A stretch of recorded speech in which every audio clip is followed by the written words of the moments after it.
Depuis le début du championnat de France, vous êtes plus de 3000 internautes à suivre tous les jours le live des parties retransmises au quotidien sur le net, commenté par Éric Prié et Sylvain Raveau.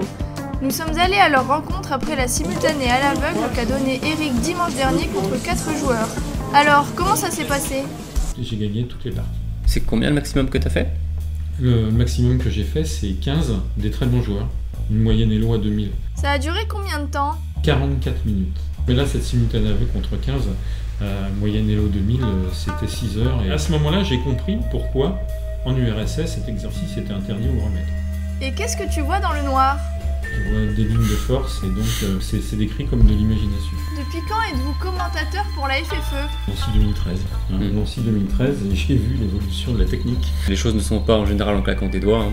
Donc petit à petit, on a amélioré le dispositif et cette année à Saint-Quentin, on est content parce qu'on a atteint le résultat qu'on recherchait. Il paraît que c'est mieux et de mieux en mieux et on a de bons retours. Qu'est-ce qui vous a donné envie de faire cela? Commenter, ça se rapproche pas mal d'entraîner parce qu'on doit expliquer les positions, essayer de comprendre ce qui se passe. C'est pour ça que j'aime bien commenter. Ma passion, c'est d'être dirigeant.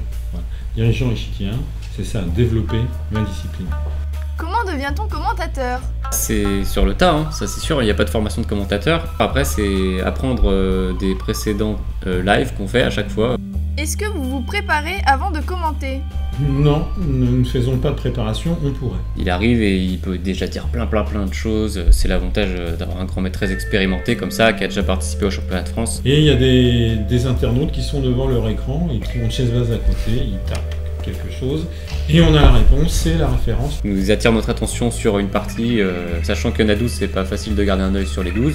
Donc il y a parfois des internautes qui disent « Ah, il a sacrifié une pièce sur l'autre partie, il faut aller voir ». Sylvain, pourquoi tu ne commenteras pas mardi? Je vais en République tchèque pour l'équipe de France Espoir, pour le championnat de l'Union Européenne, donc je vais pas pouvoir malheureusement faire la fin du championnat. Je lui souhaite une bonne connexion internet au cas où j'ai besoin de lui envoyer des choses. Prochain rendez-vous? Rendez-vous au Camdac, peut-être pour des vidéos et des commentaires. Peut-être. Plein de joueurs français qui aiment bien s'y retrouver. Donc que ça soit avec ou sans commentaire, rendez-vous au Camdac, oui. Promis, on y sera. Merci Éric et Sylvain. À présent, retour sur la ronde 8. Dans le national, Jean-Marc Degrave et Christian Bauer ont fait nul et restent en tête. Ce mardi, il faudra regarder les parties Bauer-Edouard et Cornette-Degrave. Dans le national féminin, Almira Skripchenko a battu Nino Mesuradze et possède désormais un point d'avance à seulement 3 rondes de la fin. Ce mardi soir, ne ratez pas le tournoi de blitz par équipe, un gars, une fille. Alors les garçons, vous avez jusqu'à 20h30 pour inviter votre coéquipière, dépêchez-vous!